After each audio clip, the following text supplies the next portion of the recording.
Hello and welcome to episode 12 of Personable. Today I am hugely honoured to have Daya Brown.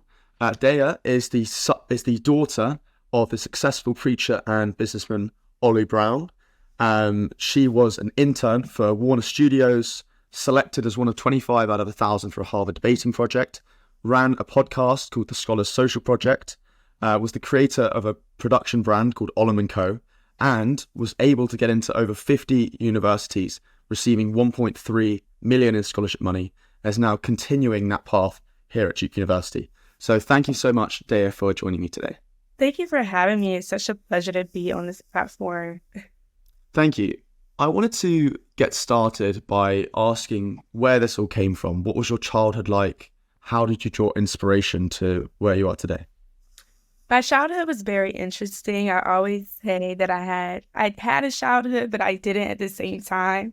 My parents and I have been blessed to be placed in areas where I could learn earlier. I was placed to be in specific spaces that were able to cultivate the idea of having a business and the understanding of what that is like.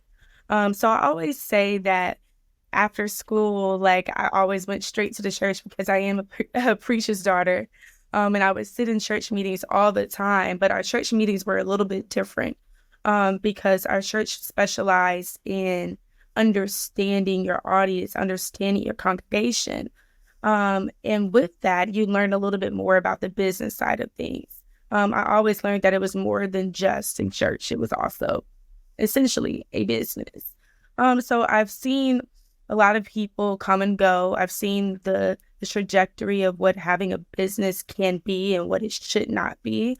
So I always say that when I was, should be watching SpongeBob on Nickelodeon, I was sitting in meetings with my parents, understanding those things, which is both a blessing and a curse.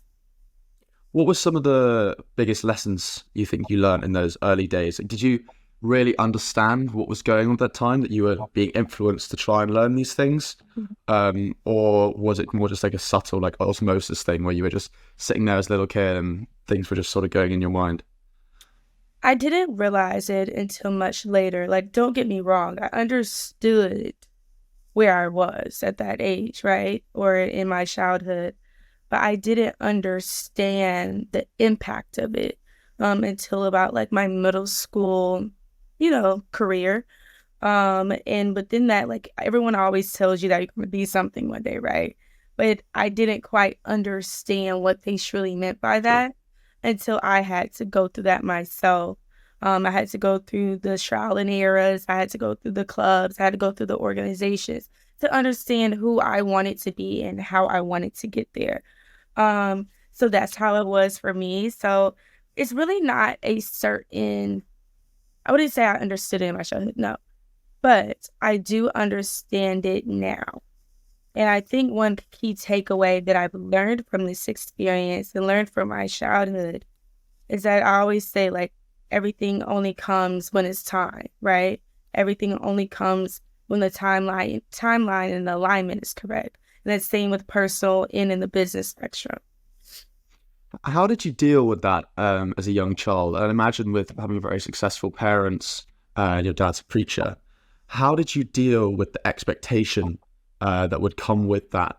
And some people thinking you were a perfect child or having to do everything perfect because of both the success of your parents alongside, this holy and divine connection. Yeah, for me, oh, Jesus, I'm thinking about all the times where I was placed in certain experiences where it's can't do that, you can't do that.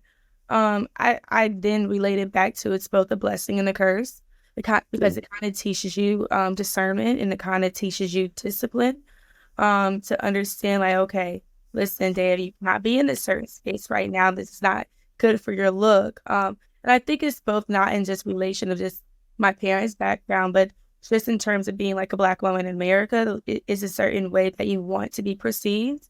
So for me, it really wasn't, it really wasn't this high expectation from specifically my parents.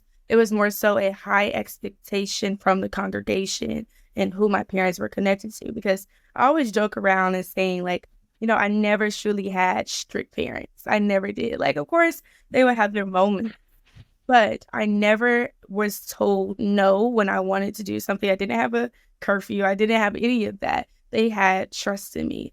So the expectations really just came from the public eye. And sometimes you really just got to say, hey, you know what? If this is how you perceive me, that's how you perceive me. I know who I truly am. And that's the best way to get through it. Do you think having that almost, I'm going to call it external pressure from a young age, has enabled you in the social media era to sort of generate and curate your image just how you've liked it, and you've actually got experience doing something like that?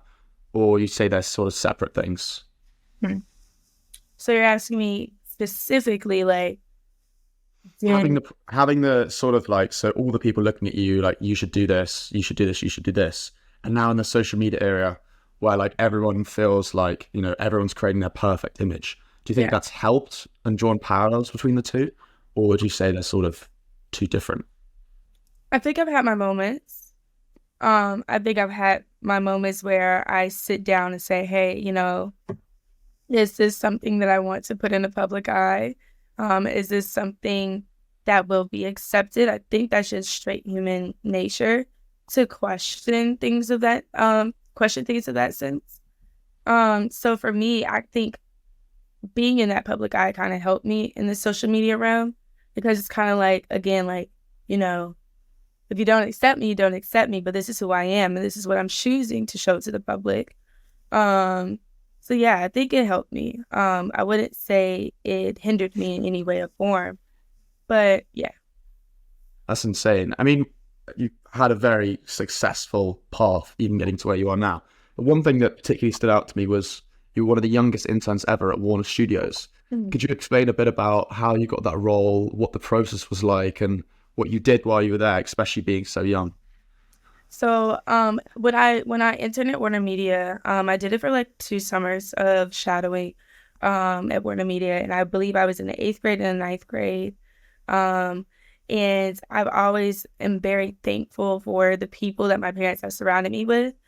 So one of my mentors used to be the executive producer at Warner Media under HLN. And with that opportunity, my parents allowed me to say, hey, you know what, Daya? This is going back to learning how to network. Hey, Daya, talk to this person.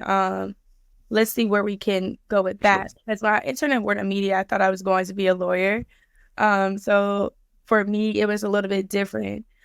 So once I interned at Warner Media, those 2 summers, I was like, whoa, this is something that I need to do. Like, I love the directing. I love the producing. I love being the one in control of the creative process, because I don't think a lot of people see the creative process that goes into the news, but it's there. It's still entertainment.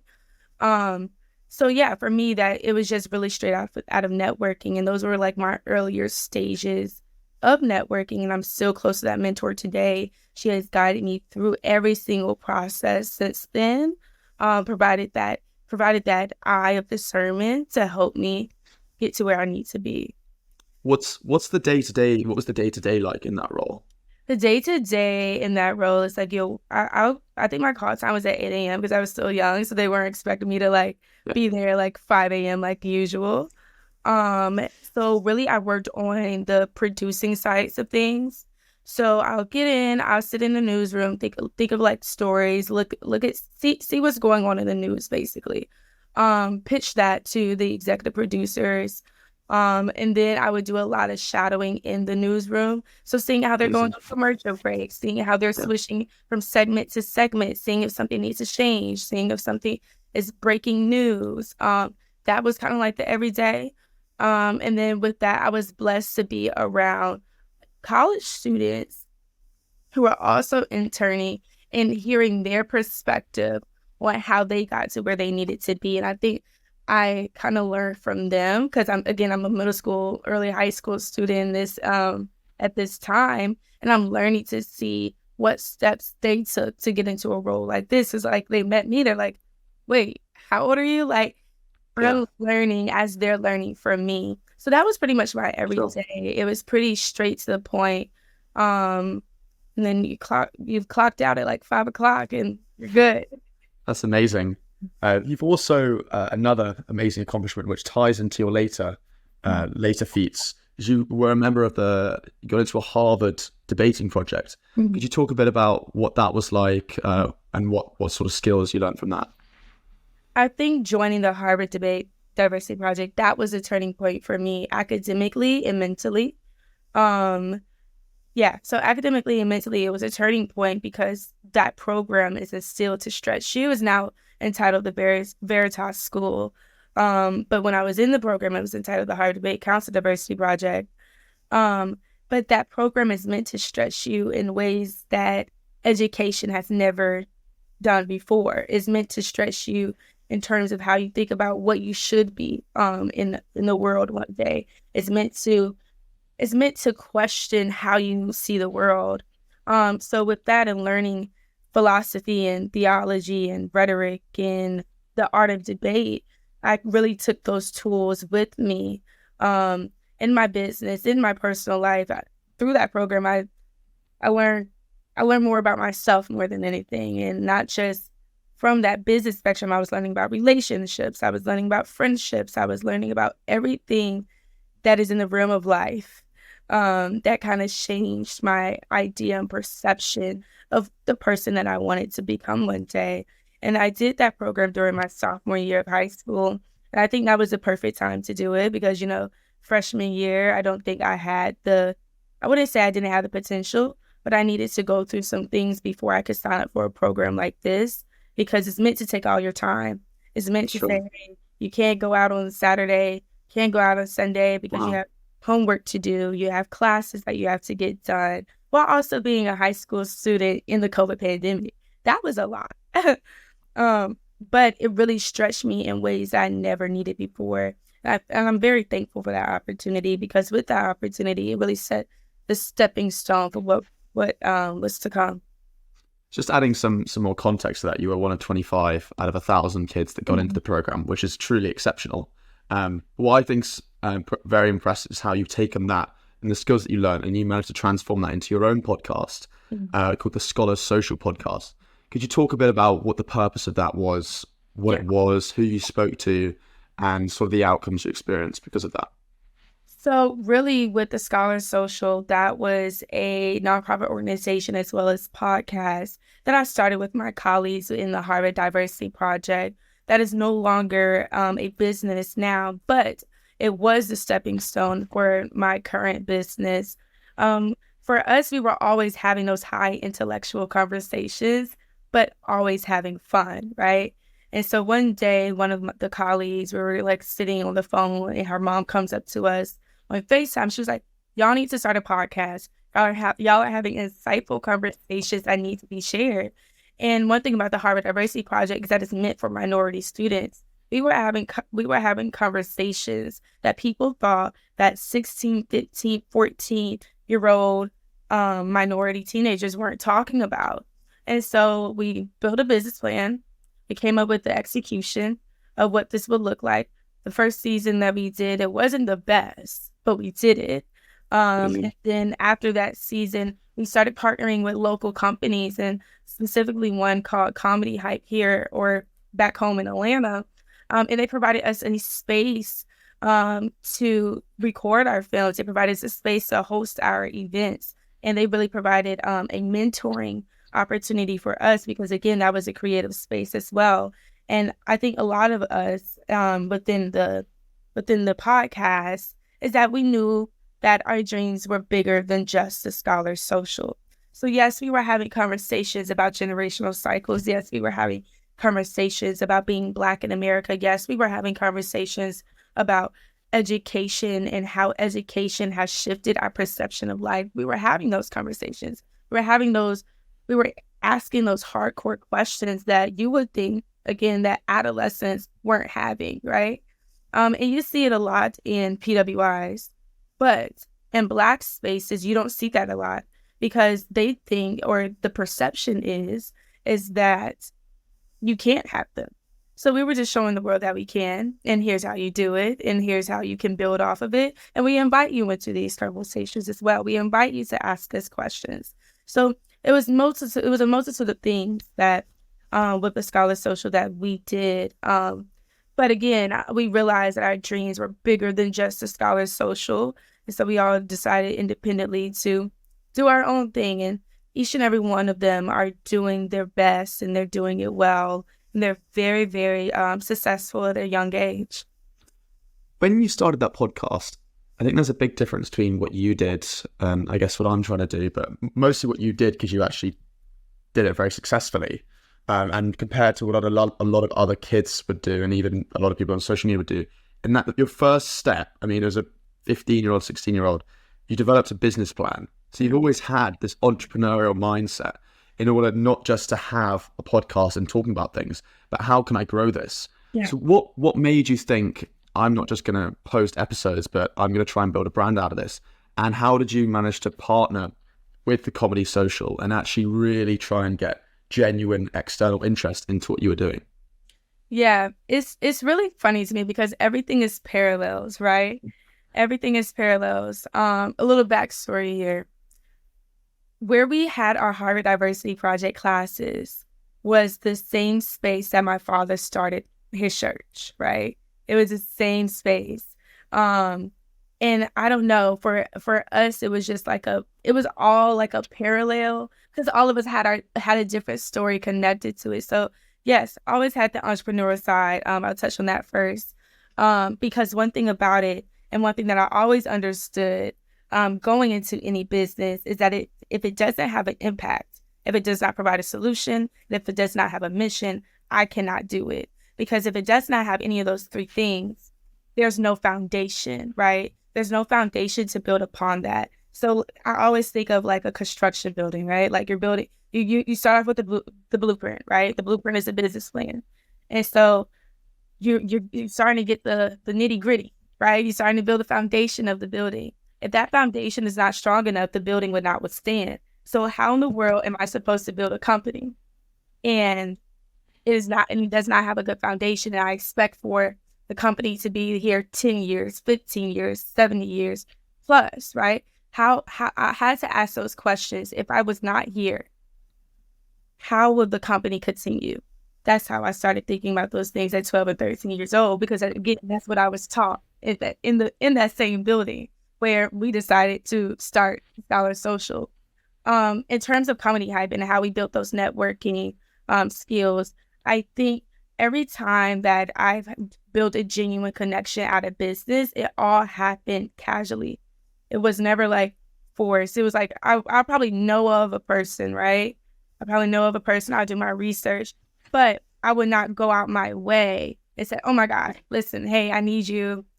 Because as soon as you ask for something, it will not be provided. You have to build that genuine conversational, you have to build that friendship, you have to build that, that form of alliance in order to ask for something. So with Comedy Hype, we literally walked out of class one day, and Comedy Hype is right next door to like a smoothie place.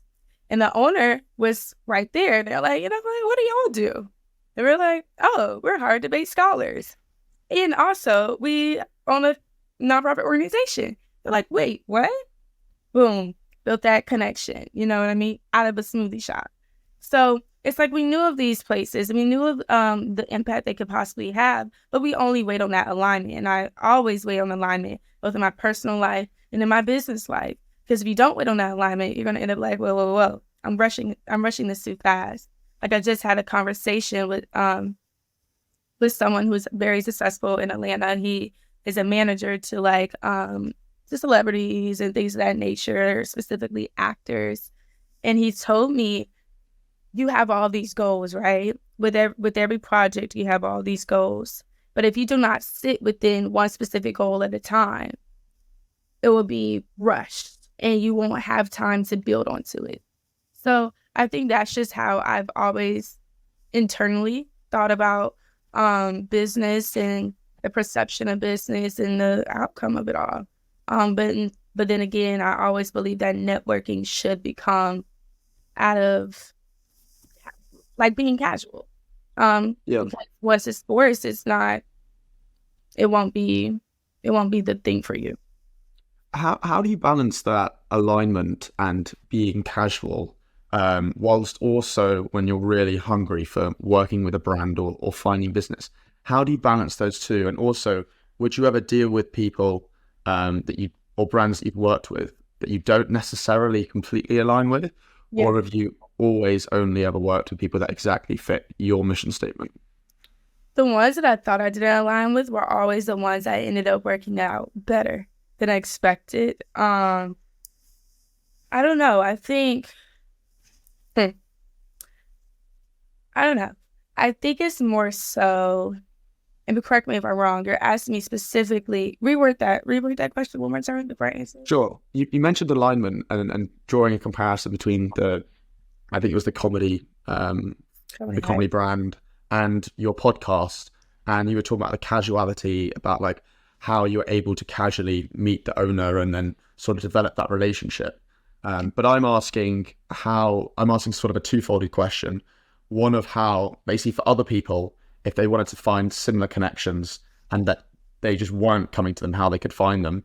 And then I'm also asking you if you would work with a brand that didn't completely align with your beliefs.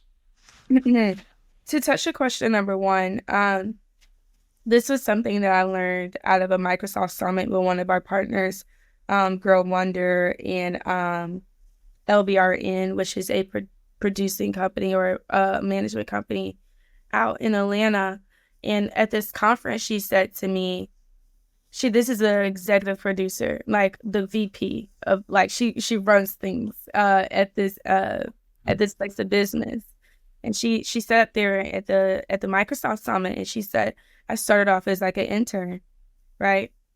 The way you build connections is by just showing up, doing the work, having that conversation, and letting them ask you. Anytime an opportunity presented itself, her superior would ask her, right? And then that's how she elevated. And that's how she got to one step after another, one step after another. That's how you build those genuine connections, by just showing up, doing the work, doing what you need to do, doing what you already are standing on. Because then they see, oh, okay, they don't have to ask for anything. I'm going to just give it to them on a silver platter. That's how it works. And that's how I've seen a lot of the times in my dad's business, right? And in the church industry, that's how things work. Because you show up and you give your sermons and you tell them, like, you give them what they need, right? Out of happenstance, they're like, you know what, I need to provide for you. Like, I need to give you something in return. That's how business works, right? It's a return and exchange. No matter what industry you're in, no matter what industry you're in, it will always be a return and exchange. That's how it works. Now, in terms of the comedy hype, remind me that second question. The second question was that if they don't necessarily align with your personal beliefs, if you would still work with them. If it doesn't work, leave. There's been plenty of emails that have not been returned, that have not been answered to, because number one, sometimes it might not work in your timeline of your business. So like your quarter one, your quarter two, your quarter three, quarter four. And if it doesn't work, and if you look at your timeline and you see like, okay, maybe it can work here. But if that doesn't work, it's like, okay, let's not push it any further. Because once you keep pushing, it's like, all right, now I get it, leave it alone. But I've faced many opportunities where I thought it was going to be a great one, right? And sometimes the leadership wasn't how I expected it to be, or maybe sometimes the communication wasn't what I needed it to be. So once I see certain things like that, that's how I know, maybe I'm not in alignment with this, right?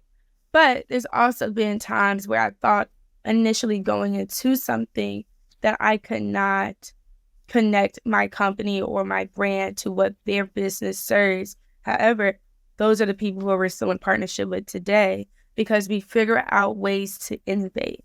And if you and a company in a partnership that you're in are not finding ways to innovate, that is no longer a company that you should be a part of, because you need to be thinking about, how can I support you and how can you support us, right? Again, a return in exchange. Going back to this point of the podcast, I think there's a lot of things. I think when people are trying to think of a business idea or something to start, there's often a lot of disbelief in that, oh, I shouldn't actually do this, all the things that go wrong.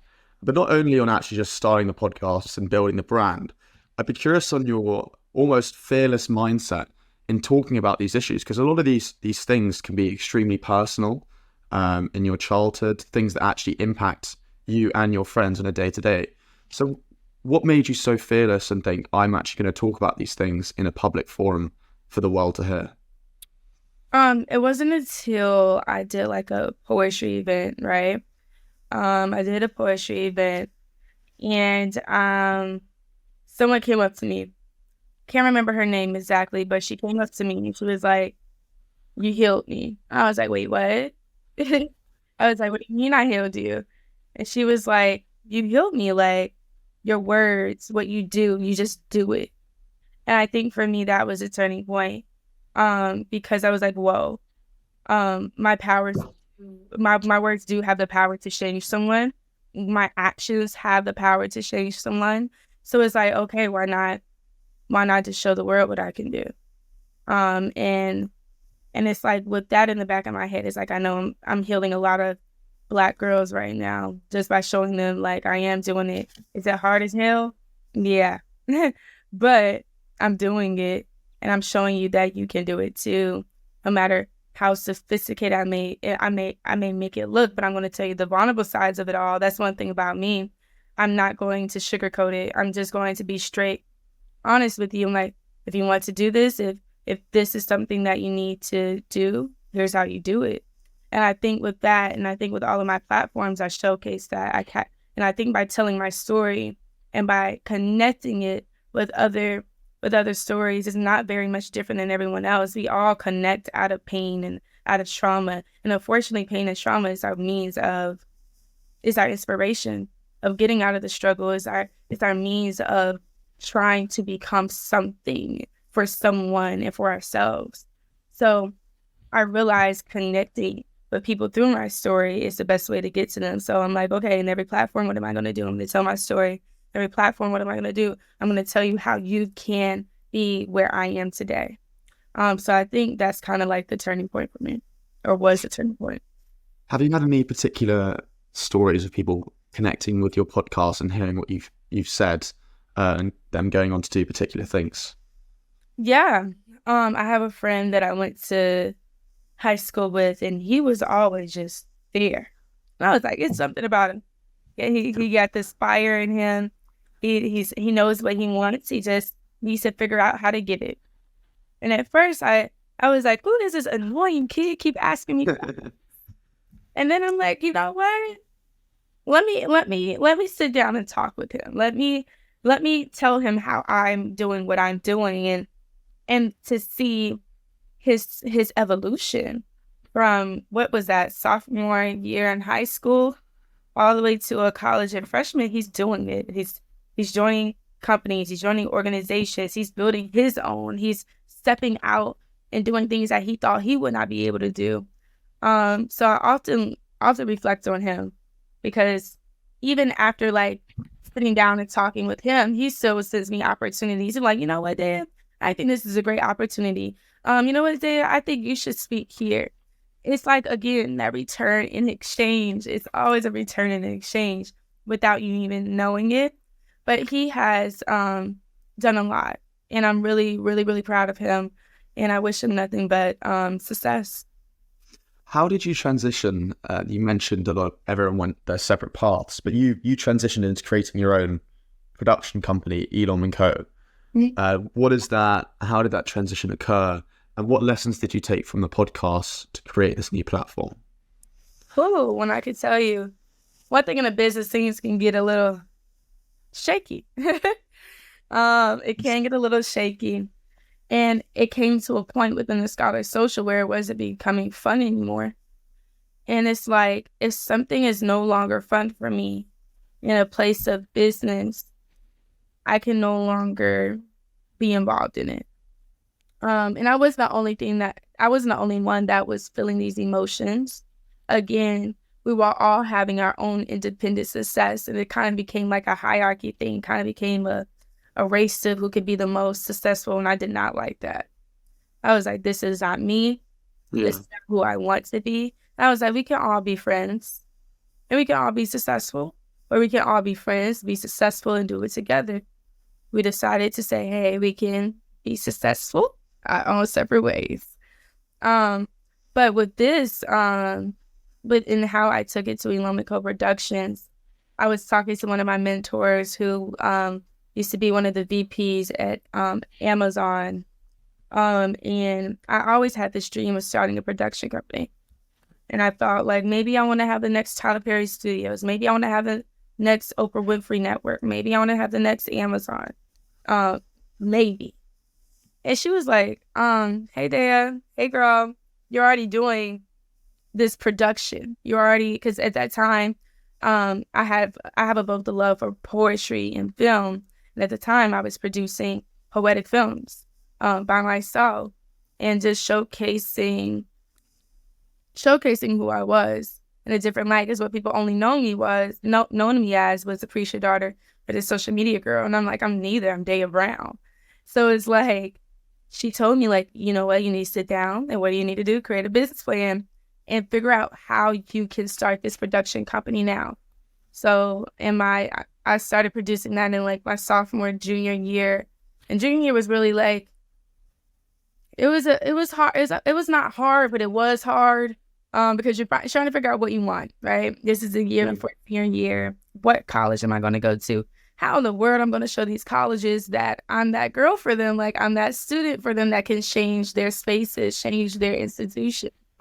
And so I sat down and I built this business plan, and I created Elom Co Productions, which is a youth-led production company that is meant to create spaces for minority, talented students, both ranging from middle school all the way up into young adults who are trying to go into the entertainment and professional fields, as well as we also produce poetic films. Again, my love is poetry and film. What do I do? Combine the two.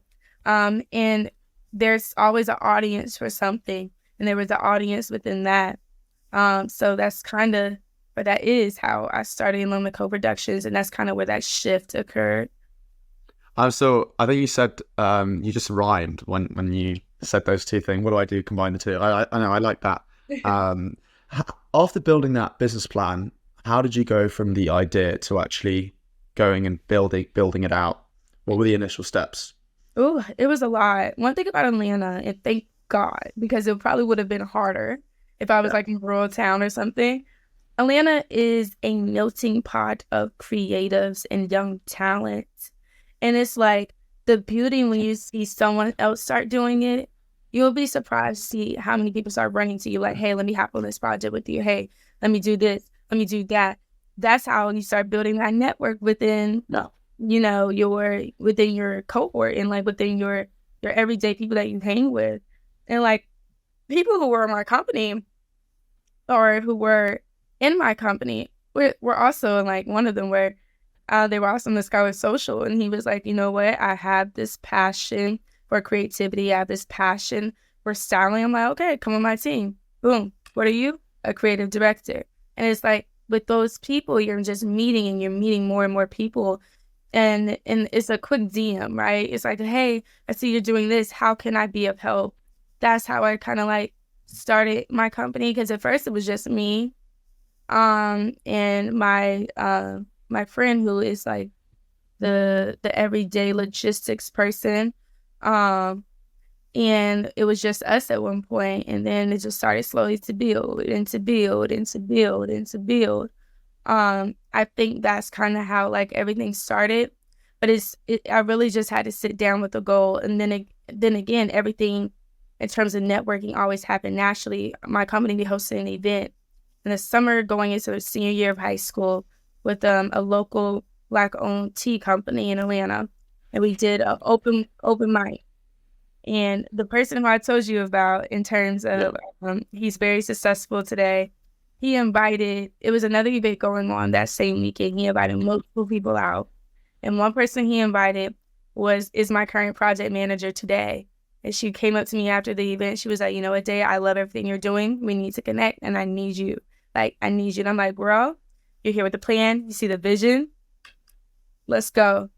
So I think that's everything happened simultaneously, but everything happened again, waiting for that alignment and for that reasoning.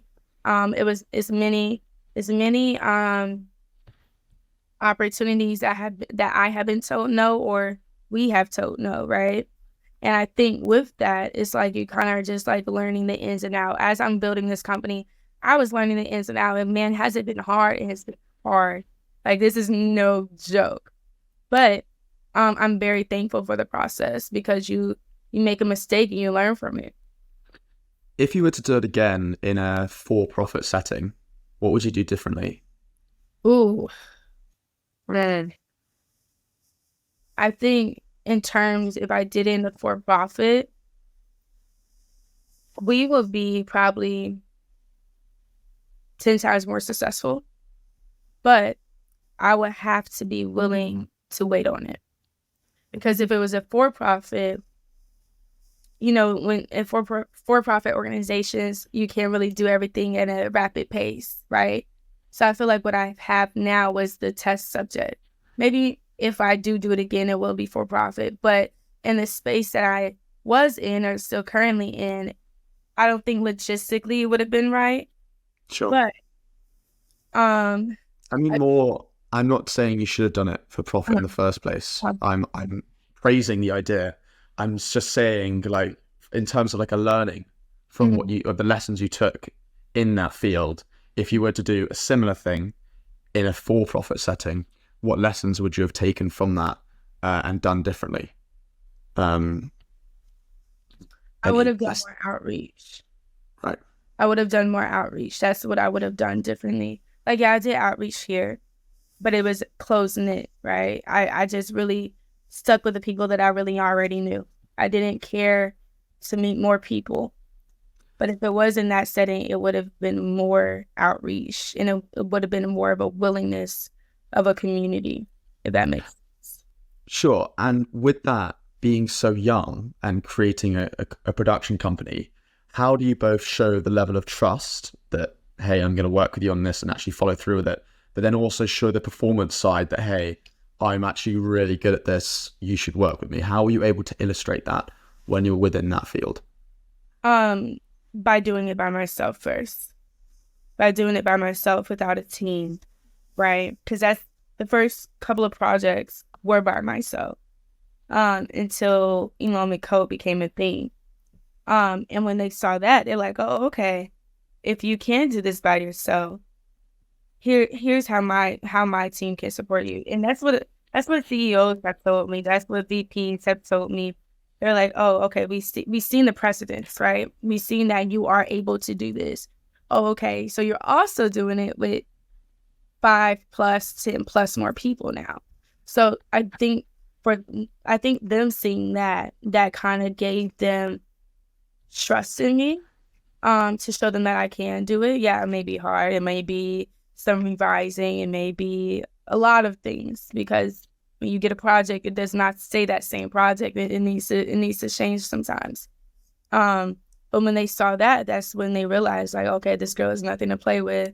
I'm like, yeah, I'm not just here to beg for your money. I'm here to use your money in order to make a difference. So it just really came out of trust, and again, building those genuine connections, because every person I'm in partnership with, I'm also friends with or acquaintances with.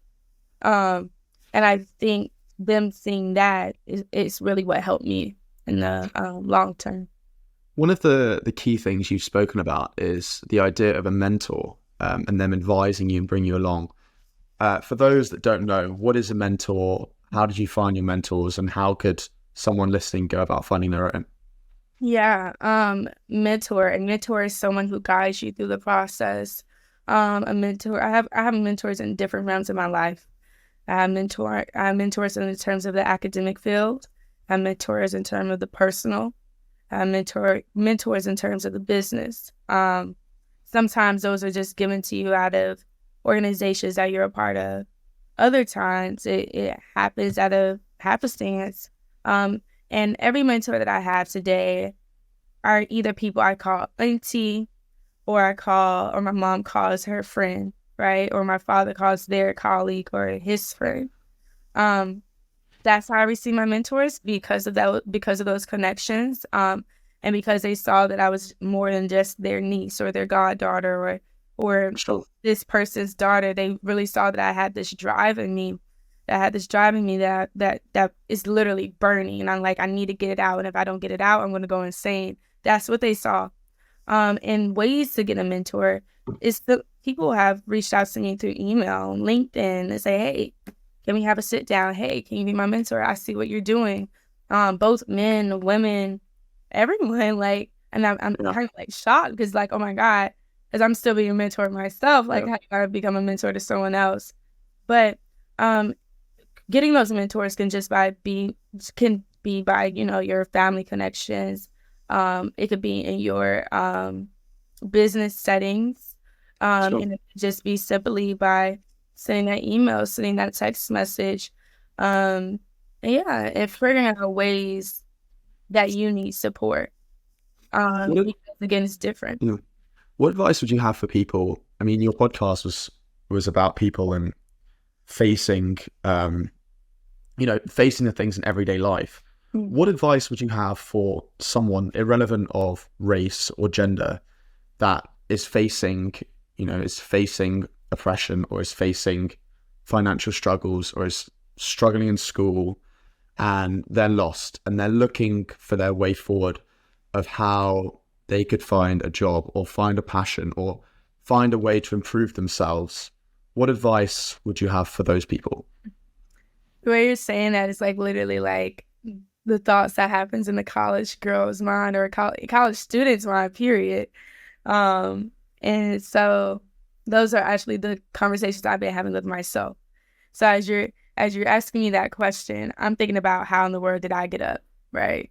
And I think specifically in this chapter, and I think what I had to do, right? And then the things that I had to get out of that spiral of thoughts. It was times where I literally could not get out this dorm.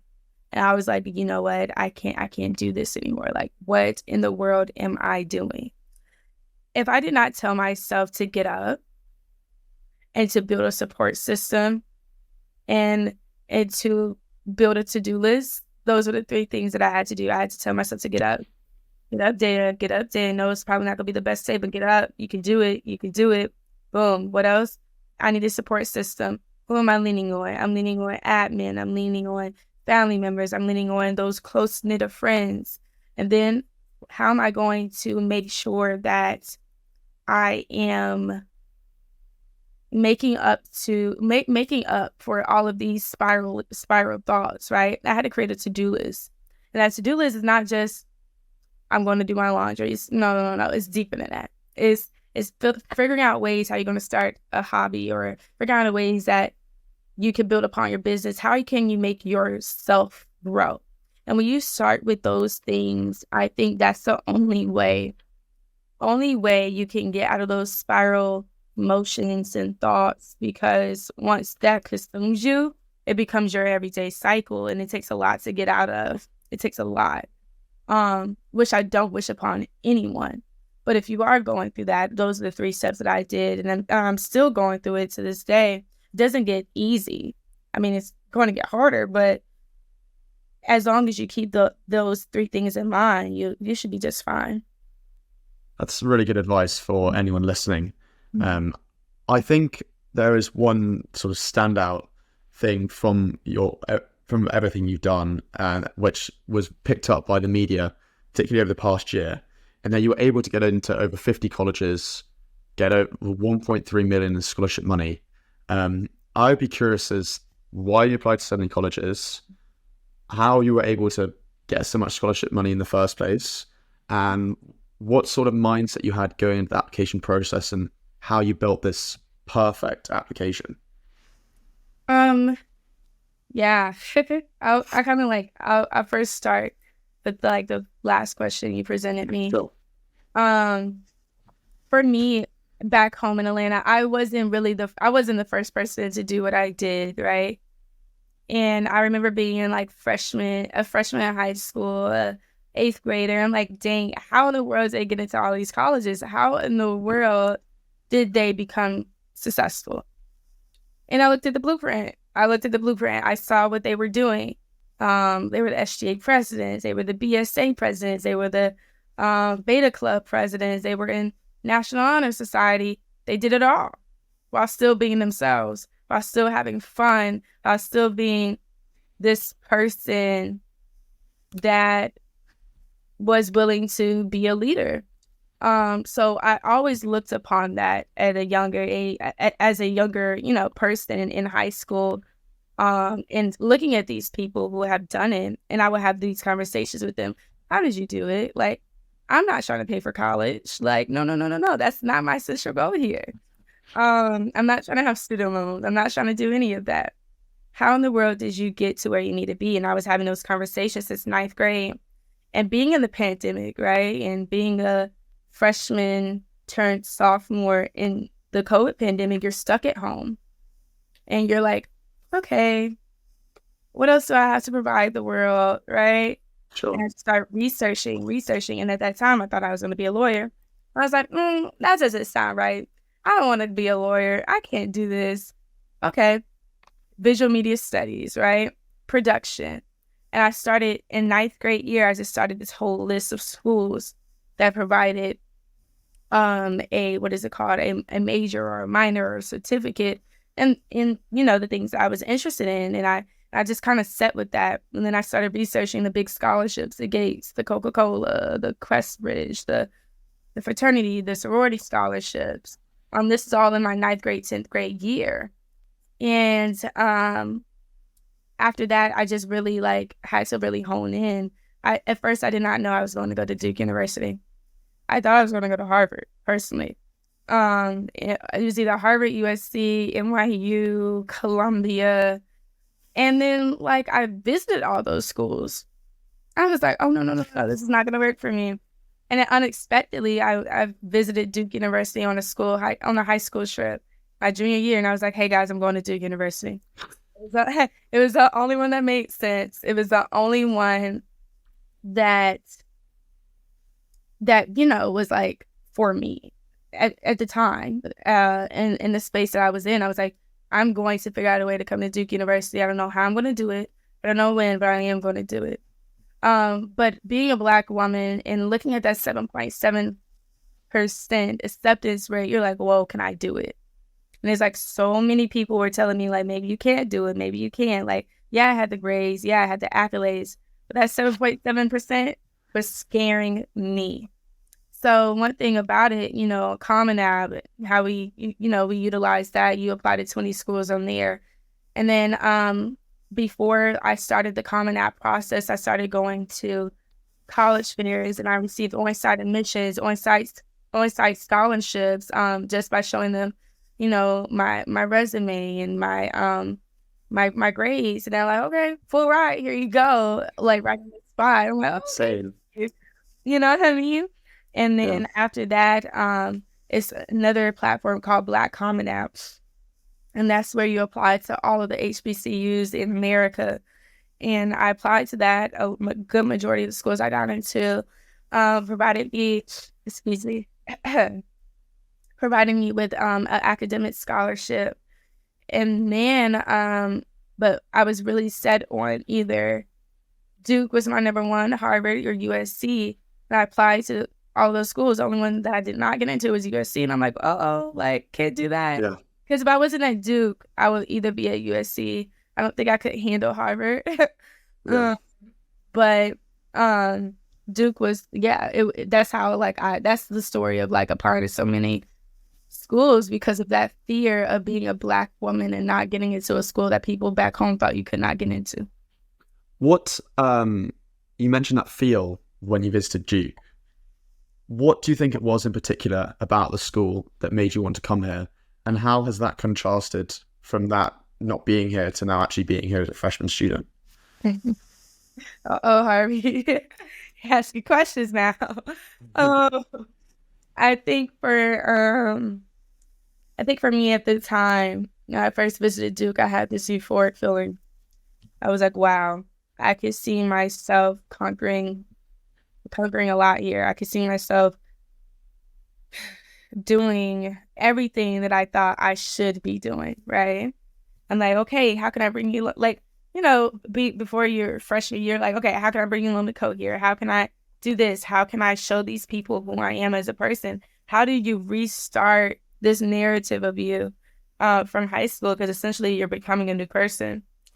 And for me, if I was going to go to a PWI, something that was very important for me was their Black organizations and their Black representation. And when I tell you, every time I came onto campus, I visited multitude of times.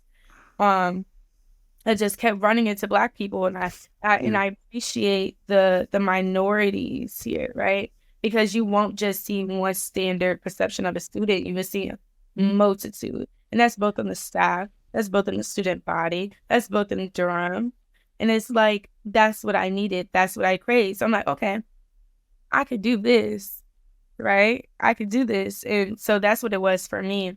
And it was a Duke Alumni Committee, right? The Duke Alumni Committee was like the start-off.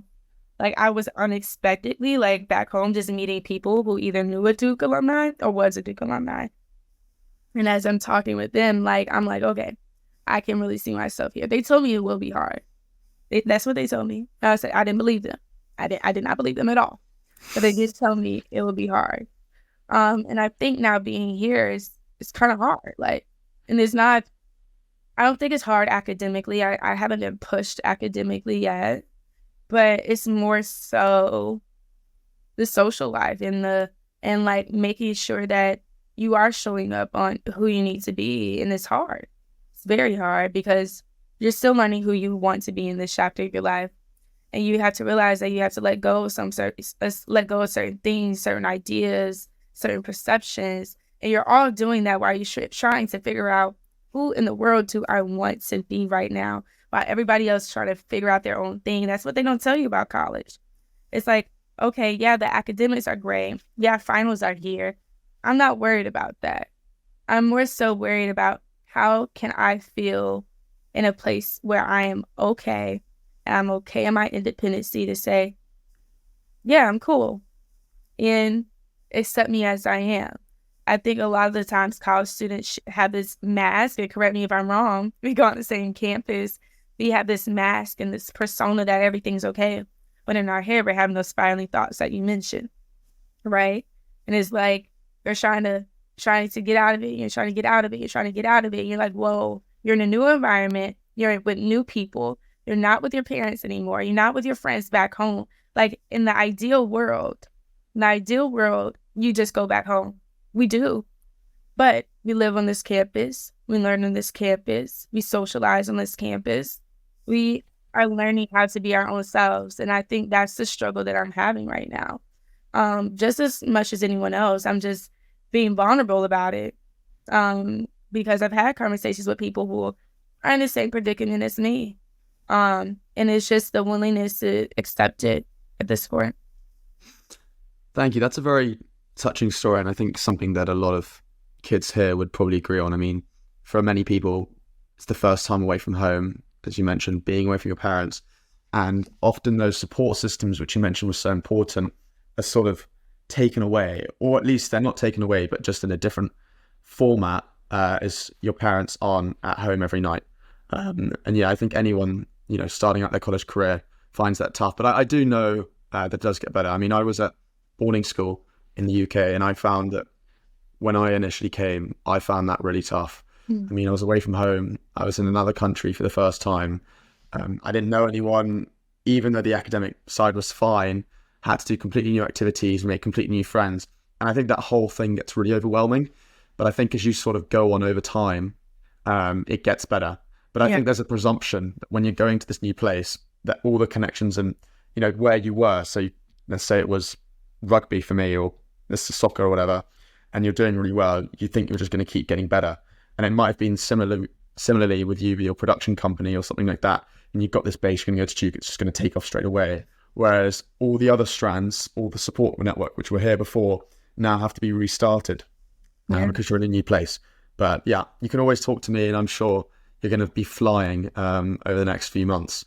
I'm curious though, actually not aside from that, but both on an emotional level, on a career level, what's next for you? What's in an ideal world, if all goes well over the next year and moving forward, what do you want to achieve out of your time at Duke? And do you have any, you mentioned you don't want to be a lawyer, but do you have any particular plans of using these skills and your experience and your background, or what you want that to be a leap pad of what you want to achieve next? I think what college has really taught me thus far is being okay with change, right? And being okay with the perception of what that change looks like in the naked eye, basically. What's next for me? Getting back into that poetry realm, right? Like, I'm going back into Elom Co, but really focusing on who is Daya Brown, right? Who is Daya Brown, essentially, and not what is Elom Co. It is who is Daya Brown. So I'm going back into that poetry and film aspects of me and the creative side, because I think when I got to Duke, I'm like, oh my God, I'm not being creative, and this is a big part of who I am. So I'm stepping back into that. I'm working on really big projects currently. I'm working on a book. I'm working on a film. That's really my main focus in 2024, and whatever else comes with it. You know, I'm ready to put the seatbelt on and go along with this emotional roller coaster, and be willing to go through it. 2023 didn't teach me anything. It taught me to just go with it. And if it doesn't work, it doesn't work. But if it does come back, it will come back. And if it's aligned, it's aligned. And that's how I have to go into 2024, I believe. Even though sometimes it might hurt, even though it might be confusing, even though it might make you sad, just keep going. Just keep going. But that's what's next for me. What is one thing, this is the last question, so what is one thing that you wish that someone listened to this podcast about Daya Brown, of what you want them to take away from you and what you've said? Go after what you want. Go after what you want. No matter how many people tell you that you're crazy, no matter how many people tell you that you can't do it, just do it. Because when this perception and this magnitude of fear consumes you, it would drain you. So I just say fight it. Like, fight that fear. Fight that fear of being who you want to be, and just do it. So yeah, that's the key takeaway, because a lot of the things that I have accomplished would not be here if I didn't just do it, quote unquote, Nike. It's a Nike commercial right here. Yeah, it's like a Nike's commercial. But yeah, you just got to do it, man. Because if you don't, you're going to regret it. And one thing I always tell, like, my close friends or my partners or my family members is that I don't ever want people to live a life with regret, because anything can be taken away from you at any given time. Thank you. I mean, I've very much enjoyed this episode. I mean, it's both pretty early in the day for the two of us, so I thoroughly appreciate you coming on. I think what's particularly interesting on this podcast, and you might have noticed that even with the line of questioning I'd asked you, is probably different to most of the news you've been on. So you received a lot of news coverage because you received so much money for college scholarships and the amount of schools you got onto. But that, as you said, it doesn't tell you who Daya Brown is. You know, in my opinion, that's like one of the least important things about who you are and what you've done, because it's not just a girl that's received so much money and so many outward accomplishments that mean so much to everyone else, but it's actually someone that's gone on their own unique path to accomplish not one, not two, not three things, but multiple amazing things to get to where you are today. I think that's a very key thing for the kids on the Duke campus, is that whenever I speak to anyone, they've all got these amazing things that you've done. I mean, from coming from your background and realizing that, hey, I don't actually have to behave this way, that I can become who I want to become. And the fact that you're still discovering that and that you're not the finished article, I think says a lot. You know, going and interning as a 13, 14-year-old at one of the biggest brands in the world, and not only being like, oh, I actually like this, I don't want to be a lawyer, but actually following through with that, transitioning that into a podcast and developing a business plan, having a business-like mindset, and really opening up the world about issues that you find important and feeling comfortable and vulnerable enough to share that with people. And then building on another layer on top of that, creating a production company, not for profit, as my entrepreneurial mindset was saying, but instead actually wanting to help those in your community, help people you've had these unique opportunities to learn from and transition that into helping them in their own lives. And now being here at Duke and thinking, actually, all this other career stuff, that doesn't matter for now, but how can I focus on myself? How can I then go back to my roots, focusing on your poetry, focusing on your friends and what makes you okay? And I really appreciate you opening up and sharing that all with me. And I feel that anyone listening to this podcast will have a lot to take away from your lessons and your journey. So thank you so much. Thank you for having me. It's such a pleasure to be on platforms that allow this space for growth and for opportunity. So, it's a pleasure. And whatever you need, I'm here. Thank you so much.